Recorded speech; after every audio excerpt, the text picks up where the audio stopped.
Bonjour à tous. Pour vous, c'est la première détection.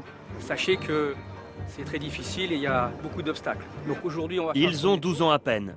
Ce sont les meilleurs joueurs Vous êtes d'Île-de-France. là pour montrer certaines choses, bien sûr, mais premièrement, pas de pression. Vous êtes là Aujourd'hui, c'est le premier tour du concours d'entrée à l'INF Clairefontaine, l'institut ayant formé les plus grands. Thierry Henry, par exemple. Ne vous mettez pas la tête à l'envers si jamais ça ne passe pas aujourd'hui. Premier mot. Et déjà, vous êtes là pour ça. la peur de l'échec. Je vais laisser mes camarades se présenter les uns après les autres. Pressé, stressé. Parce que c'est pour accomplir un rêve, on veut tous être footballeurs et voilà, je suis pressé de voir si je vais réussir, tout ça. Sur leurs jeunes épaules, la pression est déjà considérable. Et sur le dos de ces enfants, le business florissant. Les affaires commencent, ça me navre un peu, mais c'est comme ça. Les gosses sont peut-être pas trop au courant, mais on parle déjà beaucoup d'argent. Il y a beaucoup de recruteurs, de pseudo-recruteurs. C'est devenu une marchandise.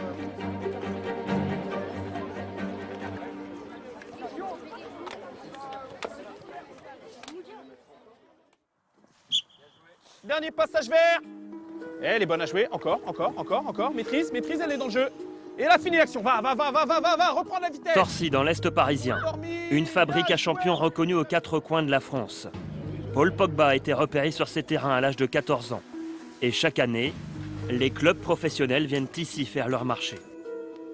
Bonjour monsieur, par la présente, veuillez trouver en pièce jointe différents éléments pour l'invitation faite à un ou plusieurs joueurs de votre club pour un stage à Caen les 25 et 26 novembre 2014. Stade Malherbe de Caen. Alors là, ça concerne 3 joueurs de la catégorie U12. Là, c'est encore plus précoce que d'habitude. Donc là, ça concerne des 12 ans, dont certains vont s'entraîner tout à l'heure.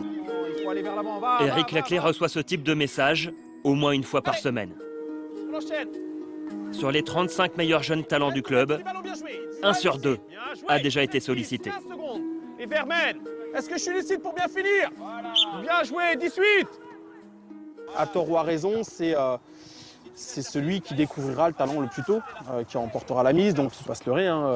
J'allais dire, c'est moins cher. Alors, c'est un peu cruel de parler comme ça, mais un enfant, à terme, est amené à devenir un footballeur. Le footballeur sur le marché est un produit.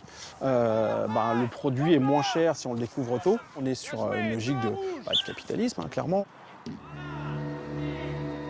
Aujourd'hui, les moins de 13 ans de l'US Torcy reçoivent Choisy-le-Roi. Avec toujours les mêmes objectifs, vous savez que vous êtes observé, vous savez que vous allez être vu. D'accord ? Certains ont des ambitions, des objectifs, le club professionnel. Il va falloir montrer par rapport à une opposition, une confrontation de même niveau que vous avez le niveau. Avant chaque match, Éric Laclais sensibilise ses joueurs, car évidemment, ses enfants aiguisent les convoitises. Toutes les semaines, au bord des terrains, des recruteurs viennent discrètement les observer. Ce jour-là, nous approchons celui du Paris Saint-Germain en caméra discrète. Bonjour monsieur. Vous êtes beaucoup pour le PSG à faire ça? Sur la région parisienne, on est 5. Ah ouais, quand même. Ah ouais, il y a de l'enjeu. Tout le monde essaie d'avoir les meilleurs. Donc après, il y a une concurrence vis-à-vis de ça, quoi. Quitte à payer aussi, non? Aujourd'hui, qu'on parle d'avantages pour les familles, c'est quoi généralement? Ouais, comme la signature, il y a des contrats normal après. Il y a de l'argent qui est donné, ça c'est une certitude. C'est comme en haut de manière. Ouais. En haut, un beau joueur, on le paye plus cher, et c'est pareil maintenant en bas, quoi. Ouais. Depuis l'arrivée des Qatariens à Paris, hors de question de laisser filer le futur Lionel Messi. 21 recruteurs sillonnent la France pour le PSG. Et la dernière pépite en date recrutée par le club parisien, la voilà. Je vous présente mon fils, Tidjani, 12 ans, né le 15 juillet 2002, Sarcelles. Ton point fort, c'est quoi? Les dribbles. C'est la technique, on va dire, la technique. Ouais. Depuis l'âge de 8 ans, Tidjani est observé par le PSG. Pisté par Manchester City et Barcelone, il signe l'été dernier un contrat de 6 ans. Et il y a une grosse prime à la clé, car aujourd'hui, le PSG est capable d'aligner jusqu'à 250 000 € pour attirer les meilleurs jeunes. L'argent. Le sujet est très délicat à aborder avec les familles. Là, on est en direct, là, ou bien? Ah non, c'est pas en direct. Ah d'accord, ok. Non, j'ai pas spécialement envie de parler de ça, en fait. J'ai pas spécialement envie de parler de ça, parce que voilà, ça reste un sujet tabou. Est-ce qu'il a déjà un salaire? Non, il a pas de salaire, non, du tout. De toute façon, il a pas l'âge d'avoir un salaire, puisqu'il a même pas encore 13 ans. Voilà, mais il y a un contrat qui a été signé, donc Donc il y a un contrat qui a été signé, on va dire ça comme ça. Voilà. Ouais. Pourquoi c'est aussi tabou que ça? C'est que ça dérange? C'est que ça dérange et que c'est un enfant de 12 ans et que justement des contrats ça peut attirer des convoitises, pas forcément bonnes aussi. Donc pour sa sécurité, je préfère rester pas trop en parler, quoi. Voilà, on va dire ça comme ça. Vu les enjeux, vous comprenez aisément pourquoi certains parents sont aussi attentifs aux performances de leur enfant. Bien joué, Gaylor. Oui. Saka filme tous les matchs de son fils. Et dans l'intervalle. Avec les moins de 13 ans du PSG. Même la veille, le petit, il a la pression déjà. Avant les matchs, ils ont la pression. Plus les parents qui mettent la pression, c'est pas évident aussi pour les petits en fait, hein, c'est pas facile. Allez Nico. Allez Nico. Oui. Oui. Voilà. Les choses qui arrivent, c'est pas grave. Voilà. Les choses qui arrivent, c'est rien. Certains appellent ça le syndrome de la réussite par procuration. À Bourges, après l'école, en route pour le stade municipal avec Tony et son fils Matteo.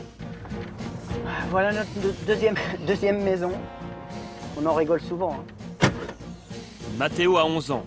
Il a déjà fait un essai de 4 jours au Real Madrid. Et 2 fois par semaine, il s'entraîne tout seul, sous les ordres de son père. À partir du moment où tu as mis le pied sur le terrain, tu connais la règle. On est à fond dedans. Quand on sortira du terrain, on peut mener notre vie, d'accord? Prêt? Allez. 30, 29, 28, 27, 26, 13, 19, 14, 18, 17, 15, 16, 16, 17. 15, 14. Pendant 1h30, ce fan de Cristiano Ronaldo répète chaque exercice. Pied droit, pied gauche. Et sa maîtrise est impressionnante. Première vitesse, deuxième, troisième. Hop, on cadre. On cadre. D'accord? C'est pas parce qu'on a l'entraînement qu'on se met pas un petit peu de pression. Hein? On n'est pas relâche, genre vas-y, ouais. Pas comme ça que ça fonctionne, tu le sais. Hein? Allez, petit. Provoque. Allez, lance la machine, lance la machine. Allez, allez, allez, allez. Allez. Regarde ce que je fais. Voilà. Ça doit être dedans. Les barres, les poteaux, je m'en tape. Hein. Pourquoi c'est important de venir t'entraîner avec papa comme ça 2 fois par semaine? Qu'est-ce que ça t'apporte? Progresser, jouer plus et puis Est-ce que c'est dur parfois? c'est le physique. Voilà. Et le mental. Ça doit être mon fils, je le secoue. C'est-à-dire, je veux qu'il comprenne que le foot, c'est vraiment physique. Je le secoue beaucoup, mais voilà. Mais je le prépare pour le futur. Hein. T'es fatigué? Non. Bon, alors. On se réveille? Hein? Allez. Tony est conscient de l'énorme potentiel de son enfant. Alors pour les prochains mois se dessine un véritable projet familial. Encore. Déménager à Lyon pour que Matteo intègre le centre de formation de l'OL. Allez. L'Olympique Lyonnais, faut que j'y arrive un jour. À tout prix. Dès que le début. Faut que je continue. Faut que je progresse. Pour ça, faut travailler. Si c'est l'Olympique Lyonnais, j'espère. Donc je le prépare vraiment pour qu'il soit prêt. Marche, souffle. Lyon possède l'une des formations les plus efficaces d'Europe. Ici, 89% des jeunes du centre sont issus de la région. Et chaque lundi, la cellule de recrutement débriefe les observations du week-end. Alors c'est un garçon qui a commencé gardien de but et aujourd'hui il est attaquant axial mais il peut jouer dans le couloir aussi. L'environnement, comment il est? C'est un jeune après? Très bonne famille. D'accord. 15 de moyenne à l'école. D'accord. Voilà, donc le gamin qui est capable déjà de discuter avec les adultes comme on aime bien, qui regarde dans les yeux. Hier moi j'ai vu la première mi-temps. Matteo lui habite à 280 km de Lyon. Et pourtant, c'est un enfant clairement ciblé par l'OL.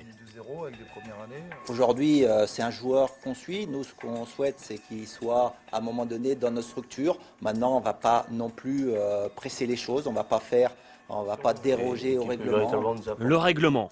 Aucun enfant de moins de 13 ans ne peut signer dans un club à plus de 50 km de son domicile. Est-ce que ses parents seront capables de venir à Lyon déménager sur Lyon. Nous, on ne peut pas répondre quelque part et on ne va pas inciter à ça.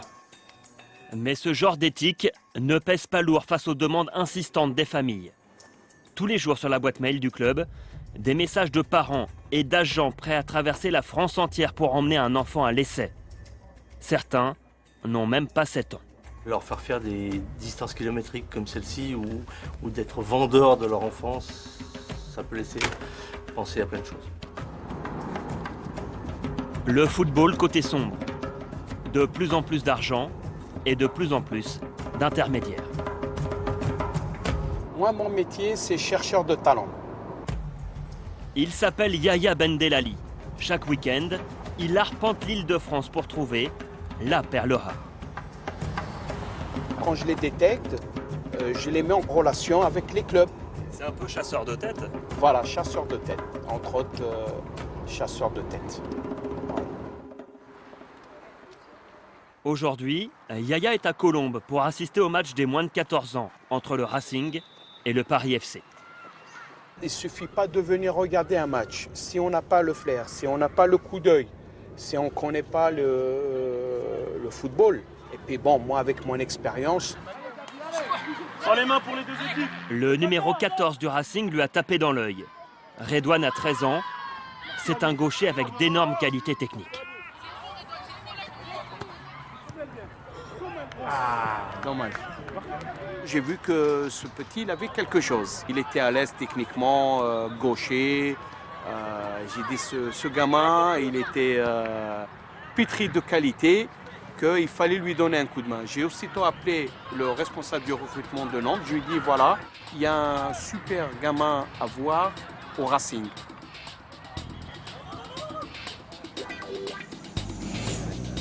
Dernière vacances de la Toussaint, direction Nantes pour un essai. Je sais que c'est en travaillant qu'on va y arriver. Ça, c'est important. Cette nuit, j'ai un peu mal dormi, j'ai un peu stressé et tout ça, mais sinon, ça va. Redouane et Yahya sont accueillis à la Jaunelière par le responsable du recrutement du FC Nantes. Comment tu vas? Redouane, ça va? Enchanté. C'était pas trop long? Ouais, ça va, non mais très bien. Redouane en est à son 3e essai dans un club professionnel. L'an dernier, Toulouse et Rennes ne l'avaient pas retenu. Il a 4 jours pour marquer les esprits.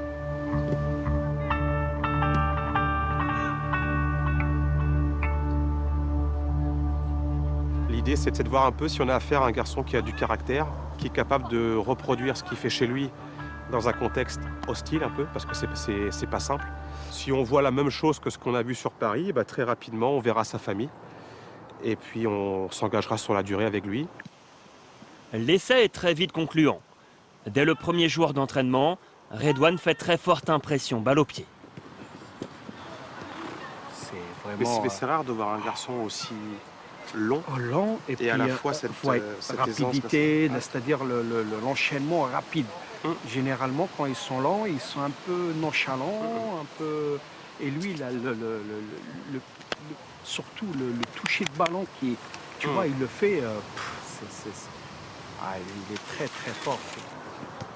2 semaines plus tard, Redouane signe un contrat de 4 ans avec le FC Nantes.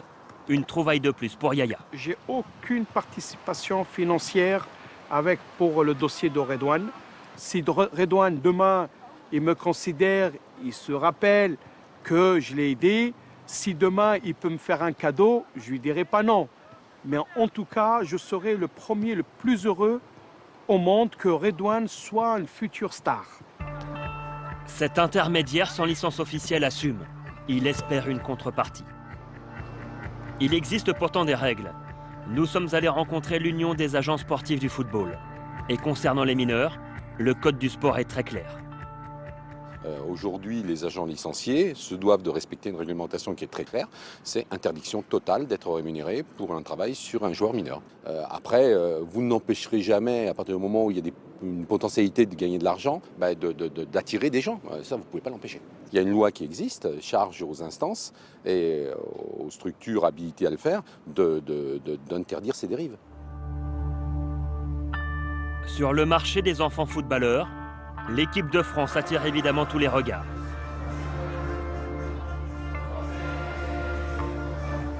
Tournoi international du Val-de-Marne fin octobre. Nous surprenons le recruteur de Liverpool photographiant la feuille de match. Également en tribune, des observateurs de Chelsea et Manchester City. Plus surprenant, nous rencontrons des agents autoproclamés travaillant sans la moindre licence. L'un d'entre eux nous avoue même gérer les intérêts d'une vingtaine de jeunes footballeurs âgés de 11 à 18 ans.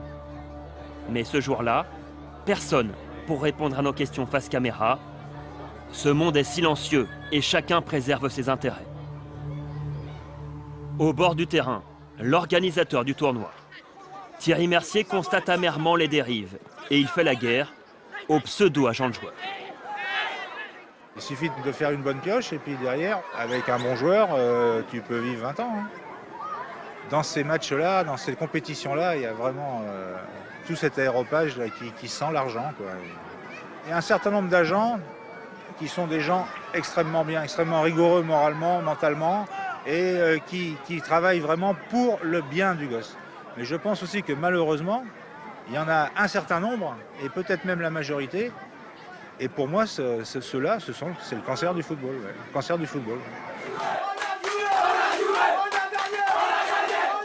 Et aujourd'hui, les agents ont même de nouvelles méthodes pour approcher les jeunes footballeurs. Les agents viennent nous approcher, souvent sur les réseaux sociaux, Facebook et Twitter. On nous envoie des messages et nous, poliment, on répond. Et après, ils nous demandent si on est déjà en association avec un agent et comment ça se passe dans notre club. Et ils nous demandent si on a la possibilité de les rencontrer un jour. Et voilà, comment ça se passe. Bonjour, je m'appelle Adam. La détection et le recrutement 2.0. Mon joueur préféré, c'est Messi. Et je vais dribbler comme lui. J'aurai un ballon en or. Adam a 10 ans. La vidéo postée par ses proches sur YouTube a été vue 2 500 000 fois. Nous l'avons retrouvé à Villeneuve d'Ascq. Gauche, j'en fais 356. Et du droit dans les 200.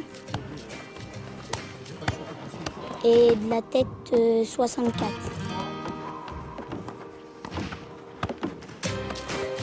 Repéré sur Internet, Adam est observé chaque week-end avec son club de Villeneuve d'Ascq. Lille, Rennes, Reims, le PSG et même le Barça sont déjà intéressés par son profil. Mais vu d'ici, aucun intérêt à le voir partir si tôt.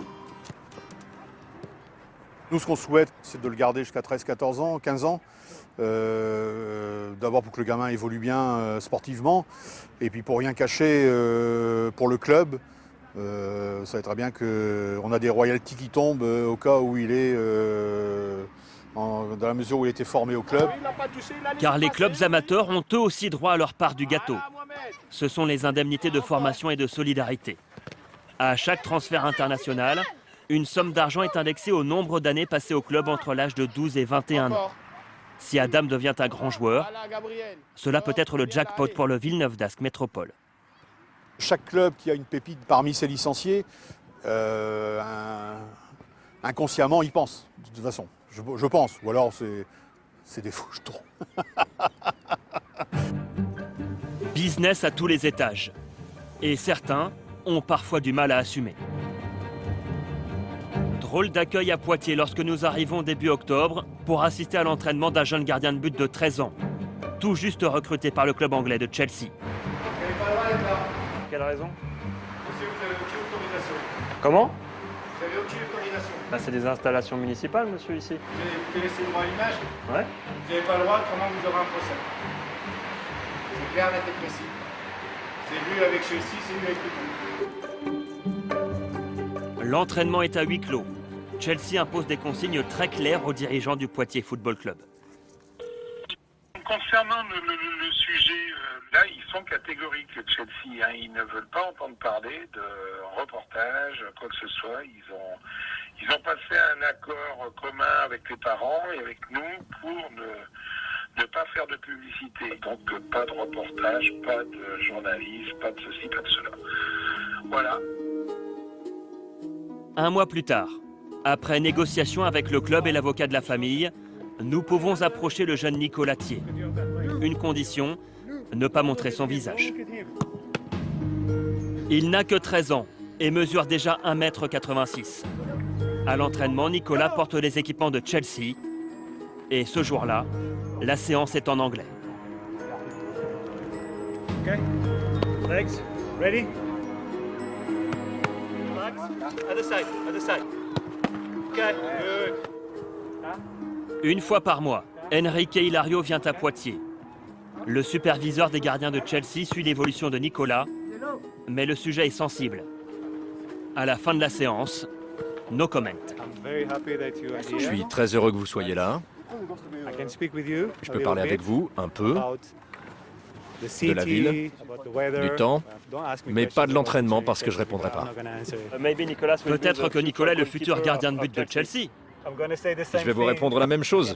Demandez-moi ce que vous voulez sur la ville, le temps, la nourriture, la cuisine française.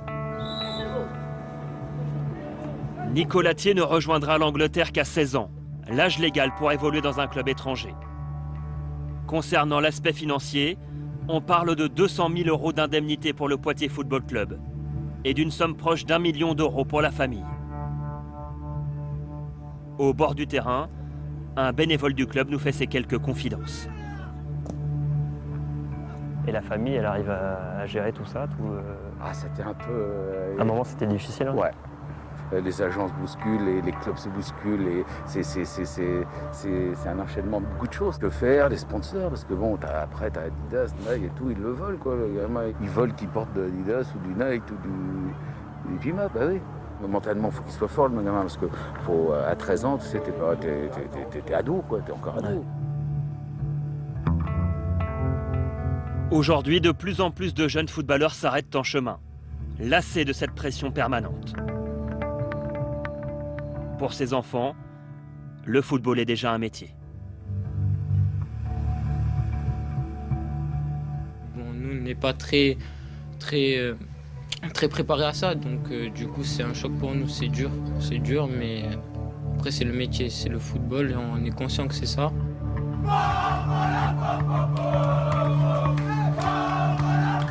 Il y a beaucoup d'enfants de notre âge qui eux, sont à l'école, n'ont pas trop de pression. Nous, on n'a pas forcément le droit à l'erreur. La réalité tient en un chiffre. Seulement 3% des jeunes intégrant un centre de formation deviennent des professionnels.